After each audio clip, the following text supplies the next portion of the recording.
Bonjour. Lors de la dernière vidéo, nous avons vu comment il y a eu une ressemblance flagrante, voire une similitude entre les versets de la sourate Al-Qamar, la lune, et les poésies pré-islamiques. Cette fois-ci, on va toujours rester sur le prétendu miracle de la lune fondue et la sourate la lune pour la réfuter de l'intérieur du Coran lui-même.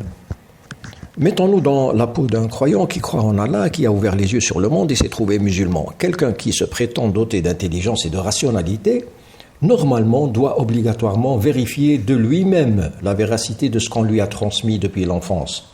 Et surtout ne pas faire comme la majorité des croyants qui affirment ne pas avoir la science. Ils laissent les turbans décider pour eux. Je vous le dis en toute assurance, le Coran n'a pas besoin de science pour être compris, et il le dit lui-même. Il dit il est descendu en langage arabe clair. Et c'est normal puisqu'il est né au sein d'un milieu bédouin formé d'une grande majorité d'illettrés. Allah ne va pas envoyer un message codifié pour convertir des idolâtres analphabètes dans un désert. Des dizaines d'années plus tard, une caste perse d'exégètes va apparaître et va créer un abysse entre les croyants profanes et les religieux. De nos jours, et depuis toujours d'ailleurs, les musulmans arrivent déjà au monde avec un complexe devant tout ce qui est cheikh et imam, comme si ces derniers détenaient le salut de leur âme entre leurs mains. Vous entendrez toujours et fréquemment le musulman vous répondre « Je ne détiens pas la science ». Allez demander ça à un érudit musulman, un cheikh, etc. En tant que musulman, si je me mets dans sa peau, je prendrai le Coran entre mes mains et je me poserai une simple question. Si ce livre contient les paroles d'Allah dictées à Jibril, l'ange, qui lui-même a dicté à Mohammed, qui à son tour les avait récités au fur et à mesure à ses compagnons, et ses compagnons les apprenaient pendant 23 ans, jusqu'à sa mort. Ensuite, les suiveurs se sont transmis donc oralement, comme le disent la majorité des musulmans. Donc, au départ, les premiers croyants se transmettaient le Coran dans l'ordre de sa révélation par Allah.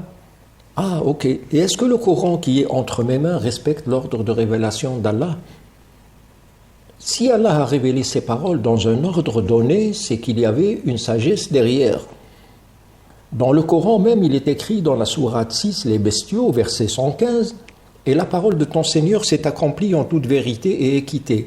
Nul ne peut modifier ses paroles. Il est audient, il est l'omniscient. » Donc, être fidèle aux paroles de son Créateur, c'est avant tout garder les enseignements de ce dernier dans l'ordre de leur révélation.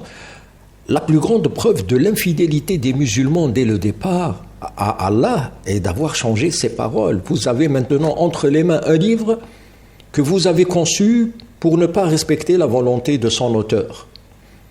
Pourquoi vous avez mis ce désordre dans le Coran? Pourquoi ne pas avoir gardé l'ordre des sourates tels qu'ils étaient révélés par Allah à votre prophète et qui nous aurait donné l'image exacte de l'évolution des événements et nous aurait permis de comprendre le contexte de la vie du prophète et de l'islam au fur et à mesure des années qui sont passées à la Mecque et plus tard les événements de Médine. Qu'a-t-on cherché à cacher en brouillant les cartes du codex coranique, du Mus'haf, avec ce désordre qu'on a choisi pour le musulman? En remettant les choses à leur place et en revenant au temps du prophète de l'islam, nous allons reprendre donc le Coran dans l'ordre chronologique des sourates tel qu'il est supposé avoir été révélé, et ceci pour comprendre le cours des événements qu'a vécu Mohammed. Et cette fois-ci, prenons la sourate de la lune et la propagande du miracle prophétique qui est absent du Coran. Donc nous allons analyser le Coran par ordre chronologique des événements, tels que les sourates ont été révélées. Vous voyez l'ordre donc de la première sourate supposée révélée, Al-Alaq, donc en passant par toutes les sourates mécoises.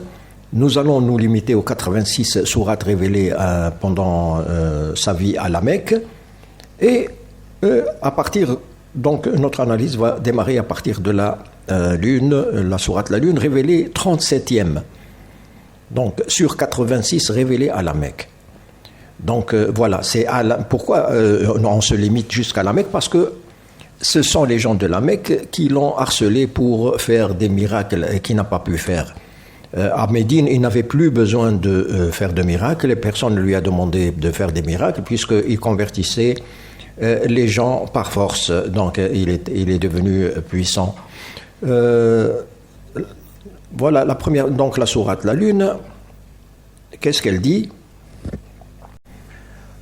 Sachant que cette sourate a été révélée 37e par ordre chronologique, 37e, disons à peu près à la moitié de la période de sa vie à la Mecque, nous devons en principe trouver des conséquences, les résultats, les réactions des Mécois qui seraient marquées par ce prodigieux événement dans leur échange avec Mohammed tout au long des sourates suivantes, faisant un travail de détective, sourate par sourate, qui parlerait de miracles, verset par verset. Et analysons donc ce que nous dévoile le Coran à travers les sourates ultérieures qui vont nous donner une image de la réaction de son entourage.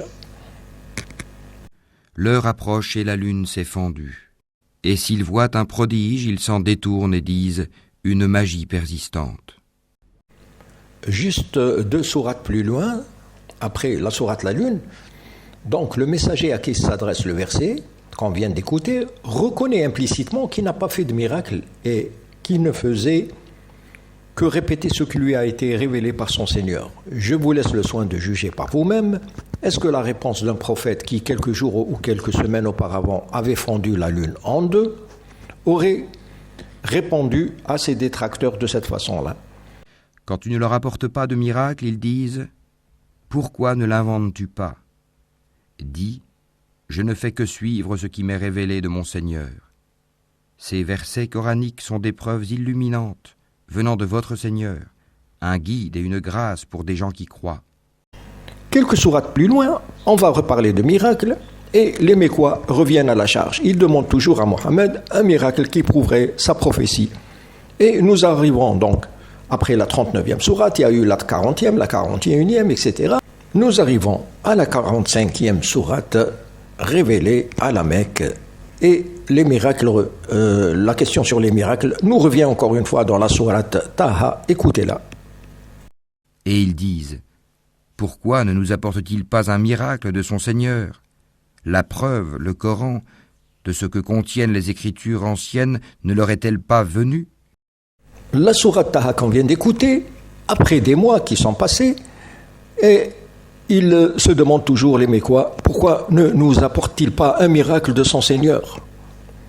Donc, il affirme à travers ce verset que les gens se posent toujours la question à propos de l'absence de miracle. Il aurait pu leur répondre qu'il avait déjà fendu la lune si réellement il avait réalisé ce prodige. Mais plus rien dans le reste du Coran révélé à la Mecque, ainsi que toutes les sourates de Médine d'ailleurs, ne fait allusion de près ou de loin à la lune fondue. Les mois passent et il récita encore d'autres sourates et nous trouvons que nous arrivons à la 47e sourate, les poètes, où on reparle encore une fois de miracles. Écoutez. Si nous voulions, nous ferions descendre du ciel sur eux un prodige devant lequel leurs nuques resteront courbées. Donc, comme on vient d'écouter, devant l'insistance des Mécois, Allah intervient encore une fois, ou plutôt Mohammed fit intervenir Allah, une fois de plus, et 2 sourates plus tard, c'est-à-dire la 47e, en reconnaissant que s'il voulait faire des miracles, il pouvait faire descendre un prodige. Mais pour les décourager, il les menace qu'en contrepartie, il laisserait leur nuque courbée. Une preuve de plus qu'aucun miracle n'a encore été apporté par Mohammed.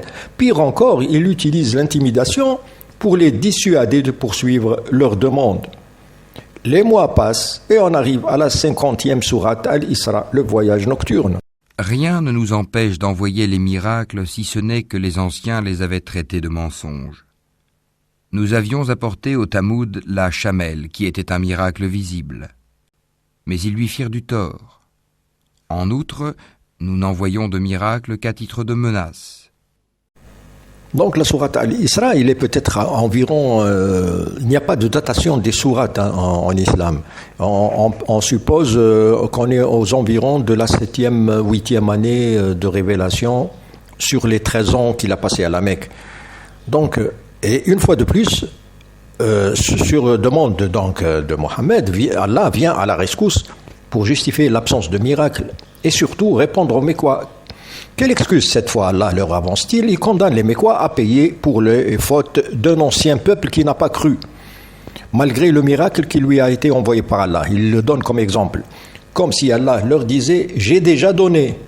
Ici, l'auteur de ce verset impute à Allah la réaction d'un humain frustré par une expérience négative antérieure qui aurait peur de revivre le même événement. Nous sommes à la 51e sourate révélée à la Mecque. Et ici, c'est flagrant, Allah ordonne à Mohammed de reconnaître à son peuple qu'il est incapable de savoir l'inconnu et qu'il est tout comme eux parmi ceux qui attendent un miracle. Et toujours aucune trace du miracle de la lune fondue. Et ils disent, que ne fait-on descendre sur lui, Mohammed, un miracle de son Seigneur? Alors dit, l'inconnaissable relève seulement d'Allah.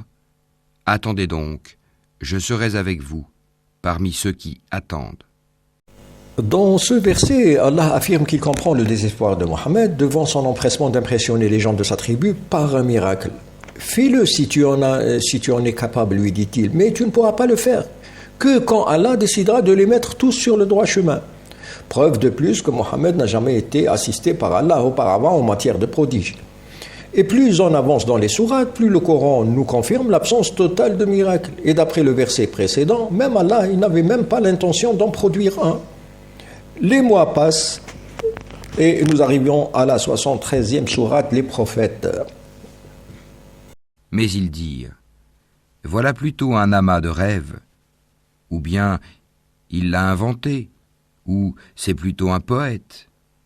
Qu'il nous apporte donc un signe identique à celui dont furent chargés les premiers envoyés. Dans cette sourate, les Mécois l'accusent de rêver, d'inventer ou de faire de la poésie. Ils exigent qu'il leur apporte un signe de sa prophétie, tout comme firent les premiers messagers. Et c'est comme s'il leur répondait à travers Allah que les cités avant eux n'avaient pas cru et ont péri malgré la vue de miracles. Une excuse de plus pour se dérober à leur demande et juger d'avance leur intention. Et les mois passent encore et nous arrivons à la fin de la période mécoise, avant qu'ils s'exilent à Médine. La 85e sourate, l'araignée, écoutons-la. Ne leur suffit-il donc point que nous ayons fait descendre sur toi le livre et qu'il leur soit récité? Il y a assurément là une miséricorde et un rappel pour des gens qui croient. Ne leur suffit-il donc point que nous ayons fait descendre sur toi le livre et qu'il leur soit récité? Il y a assurément là une miséricorde et un rappel pour des gens qui croient. Donc la sourate l'araignée, révélée 85e, à quelques jours avant son exil pour Médine, elle éclaire pourquoi n'a-t-on pas fait descendre sur lui des prodiges de la part de son Seigneur. La réponse est là. Il a terminé ses 13 ans à la Mecque sans avoir fait aucun miracle.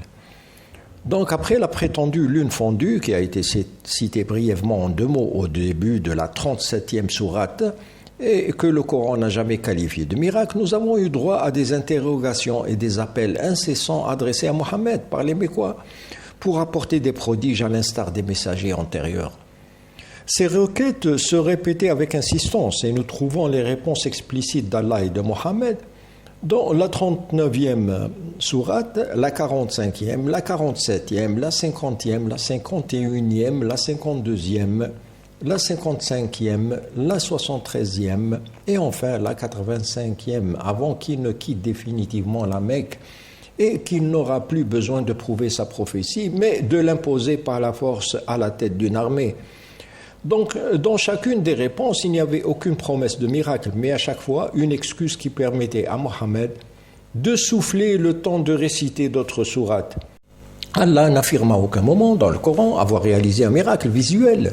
Au contraire, Mohammed dans le Coran est laissé pour son propre compte. Allah le laisse carrément seul sous prétexte de l'inefficacité des miracles auprès des peuples antérieurs. Parfois, il lui demande de dire à ses détracteurs qu'il est comme eux, un parmi ceux qui attendent des miracles.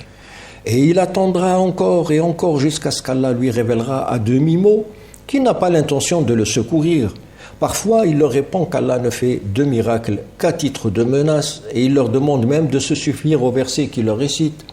Le Coran, dans toutes les sourates qui ont suivi, celle de la lune, et où il répond aux demandes des Mécois, jamais il ne leur dit « Ça y est, je vous ai fait un miracle, j'ai fendu la lune en deux. » Jamais. Donc, il n'y a eu aucun miracle antérieur apporté comme preuve par Mohammed dans le Coran. Mais à l'inverse, il se dérobe aux sollicitations des Mécois, prétextant une raison dans chacun des versets qui ont été cités précédemment. Merci de votre attention et à la prochaine vidéo.